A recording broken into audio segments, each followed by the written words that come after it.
if you're in the audience, go say hi to someone, shake someone's hand. Y'all have something in common, get to know each other. Lots of cool stories out there. But without any further ado, Axel Toss, stop rambling. We're into game number 4. It's going to be Jaedong versus Stephano, Zerg versus Zerg on Frost. Frost, a truly 4-player map. And one of the first things we see, okay, which direction are the Overlords going to go in? Luck be a lady tonight as Jaedong is sending his in the correct path. So maybe we'll see that great game 5. We've already had one of those with that Huck versus Pult series that you alluded to. It was a great one. Go back and watch that for sure. Let's do the official thing, I suppose. Yeah, introduce these players. Lower left-hand side, the red Zerg from Team Evil Geniuses, the Tyrant himself, Jaedong.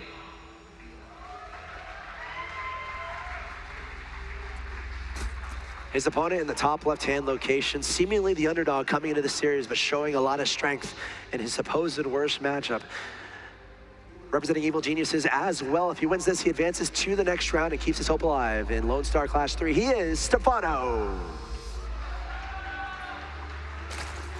And it's been a great ZvZ. It's had a little bit of all of it. You know, we've seen the macro games shift back and forth. We had a 50-minute Swarmos game, which, you know, yes, if you either love Swarmos or hate him, but it was nice to see them so well executed from Stephano.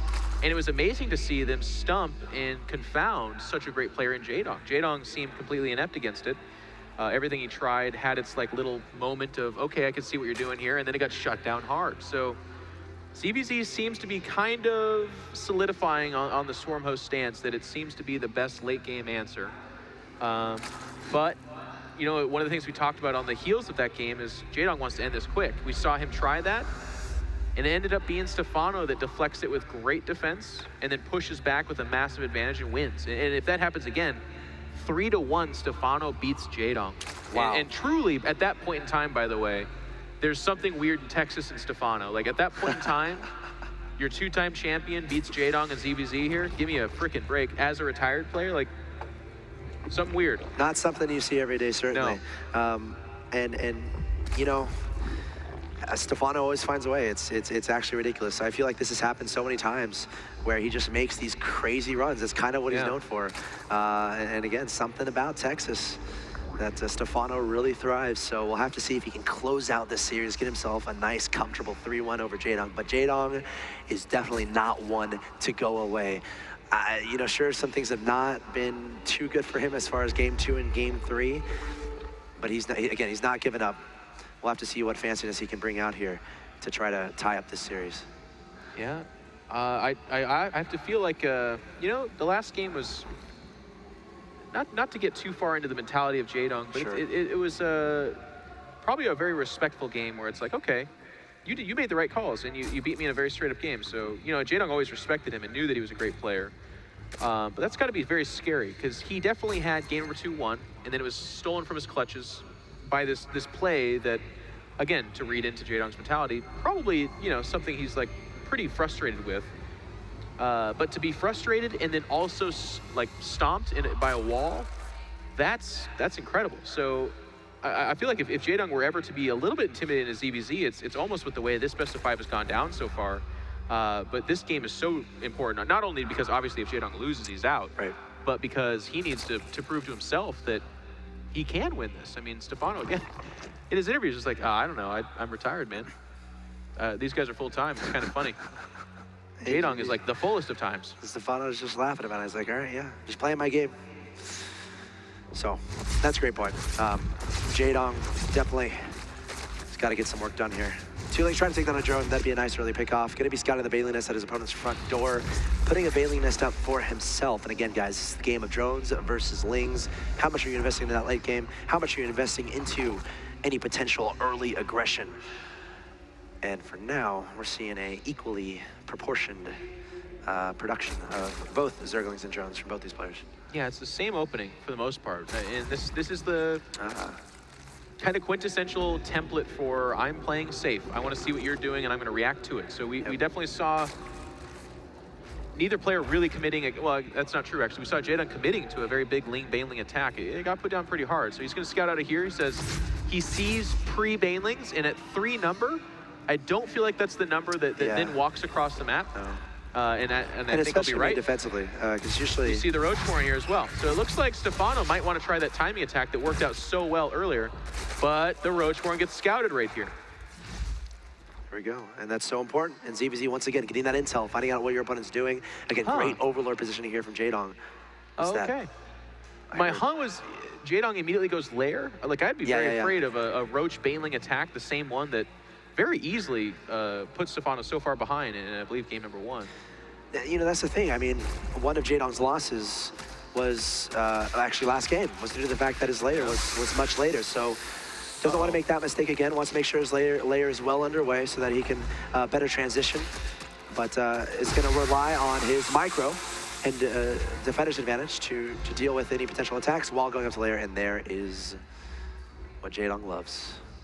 Yeah, he's going to go for the fast spire. He sees that there is a third being taken, so he knows at this point in time. I mean, he was already kind of leaning in this direction, but he now knows that it's not going to be a Roach Baneling timing attack. And with what he scouted, he probably infers this is just the very standard Roach, you know, +1 upgrade, that kind of stuff. This is a little bit of a dance in this matchup. We've seen this pairing of build orders before, many a time before. The question's going to be, though, how fast does Stephano pick up on what's happening? Because this is a very fast spire. This is 2-base spire, very quick. And if it shows up and there's no spore colors, it's just a queen or two, I mean, it's lights out. There it is. Yeah, I was going to say his lair was done, and I felt like that should have been an overseer. So immediately making that into overseer, going to go scout. Jaedong, right on time, doing the same exact thing.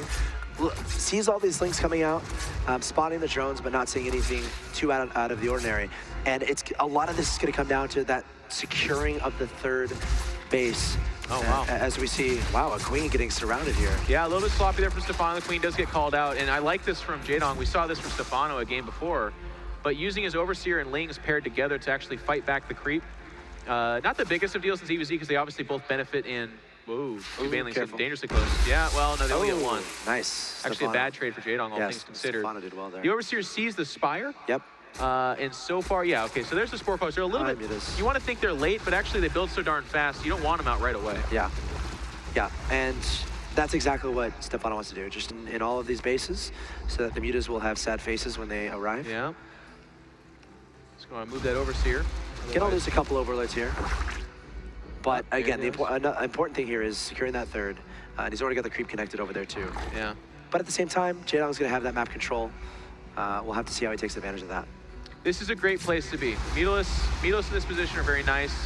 You never keep going Mutalus, that's very rare. He's already gotten a couple overlords for himself, as well as, I believe, the overseer as well. And you can see he's obviously not upgrading the flyers. The very typical follow-up, oh, actually, this is a weird move from Stephano. He's gonna go for this third. And there's so many Mutalus out here. He might get the third. It's gonna be very expensive, though. I'm just gonna cut myself off, but yeah, Stephano's making a trade here right now. And if he can get this, that's really nice. But there's a lot of roaches coming out for Jaedong as well. It's a little bit indecisive. He's gonna try to take down that third base. Jaedong trying to protect that with the mutas overhead, but it looks like, yes, this hatchery is certainly going to fall. I don't know. It'll be close. Wow, okay, it's gonna be very close. 140, nope, 120, no, he is gonna save it. Good job there from Jaedong. And now, what looks like something that would be okay for Stephano, if he takes that third, now it's just looking a little bit silly because he lost all those units. I can confirm, scientifically, that was bad. Yeah, exactly. I did the math. To the direct. Jaedong is now leaping ahead in roaches. He's only up 5, so it's not like a definitive number. He's up 5 harvesters as well, but that number will continue to go. And seesaw back and forth, but my concern is that these Mutas still exist, so all of a sudden Stephano's adding a lot more queens, a lot of Hydralis. He's really keen in on the Mutas, but look at this. It's only, what is this, 8 Mutas? Look at how anti-air heavy his army is. He only made it just Jaedong's just gonna fly out with roaches, and if you don't have anything to support those Hydralis, they become very squishy. Yeah, no, that's a great point. And he's also, he has some insurance. Oh, geez. Sorry. So I was gonna say, he's also leaving himself some backup plans here. Oh, he's just going straight for Roach, Sormas, okay. He's doing it aggressively, and this counterattack, by the way, gets snuffed out as well. Great show. A part of me thought that he was gonna, just do a mass Roach attack, but he made a few, and behind is going straight into Swarm Host. Yeah, so. I'll tell you what, Axel Toss. What's up there? I love both these guys, but we could be down to Stephano and Jaedong. If Jaedong plays super passive with us, and then Stephano does it in kind, I'll walk out on stage, and I'll take both their heads and I'll smash them together. No, I'm just kidding. A lot of people I'm not going to try to build up too much. I think what Jaedong's doing right now is actually being aggressive with it. A lot of times you do not go swarm host this fast, but if you do it this fast, you're hoping to get a bunch of them outside of your opponent's base right off the bat and say, hey, use your Hydras and Queens to deal with this because now you're trading real money for my free units, and that's devastatingly powerful. And I'm not sure Stephano has any idea this is happening. No, he has no towers. The Mutas have given him such map control. Yeah, that's a great point. Such a maze, such a wow. That's a fantastic point. Because the Mutas, you just clear out the map, and then you can do whatever you want, kind of. It's scary, though. This is not a clear-cut win for Jaedong. Like, he's up in supply, but if he shows up, burrows. Oh, geez. Dude, our observer is just on top of... Who is that? I know, who is that guy? Sexy man. But here's my concern. This is not so many swarm hosts that they just flat out win the game. Right. If their wave of locusts gets circumvented, these Roaches and Hydras will make short work of them. And Jaedong's getting fancy. He's got Roaches everywhere. He's got Mutas here and there. But there's no support for these swarm hosts, so it is a tedious situation right now. Okay. Stephano definitely knows at this point. Reaction-wise, he's got Infestors on the way, trying to find out exactly where his opponent's coming from, and Jaedong's going to start trying to get those free trades. Locust coming forward, Jaedong reinforcing with nothing but swarm hosts, but taking a very forward... It's kind of funny. At this point, Jaedong's fighting back the creep, but actually the creep benefits Jaedong right now. Because the Locusts go faster, yeah. But he's just kind of on... I mean, that's, I guess, not necessarily completely true, but it could be. Now, here we go. That creep wave... Getting some gets kills shut down. Roach is looking for something to hit, but there's not much there. Supply-wise, they're about to equal out. So what do you think Stephano's next plan is here? Is he going to try to just... Oh, he's just going to max out and really try to put down a wave and then shove into the swarm host. Yeah. Oh my god. Jaedong, get in the ground. Get in the ground. Okay, he might just retreat the swarm host. You can see Jaedong's got a guillotine of sorts of a counterattack hanging over his head. So if Stephano moves out as far as he is, which he is doing right now, oh, I love this. Queens are off creep, so this is a dedicated attack. Here comes the counterattack, and this is great from Jaedong. It's brilliant, absolutely brilliant. He drew that army back, and now he's attacking from the right with the Roaches, takes to the hatchery. Stephano equally as brilliant, trying to block their tree path, but even more brilliant, there's the burrow. These guys just counting, oh, and a fungal going on the burrow Roaches. Oh, Jaedong's completely okay with that, though. Yeah, because guess what? He's advanced at the left side of the map. Yep. This is Jaedong in his true form here. Really just trying to attack in as many places as possible. And what a great way to utilize these swarm hosts, I think. He has a massive bank. Now we got those swarm hosts fighting, and a couple of Infestors do die, as well as the Queens in the back. And every single time these Locusts are dealing real damage like that, Stephano is slowly but surely dying. He's getting closer to the swarm host. He's going to get a few for his efforts. There it is. But he taps out. That's the perfect way to put it, man. Well done. I forgot that he's... Yeah, it's so funny. It was like he got close to the swarm host, so I was like, wait a second. Is he saying well done as like a form of bad manner? But no, that's how Stephano taps out of games. He knew he was dead, so he said GG. That's his form of GG. Yeah. And we're going to that game number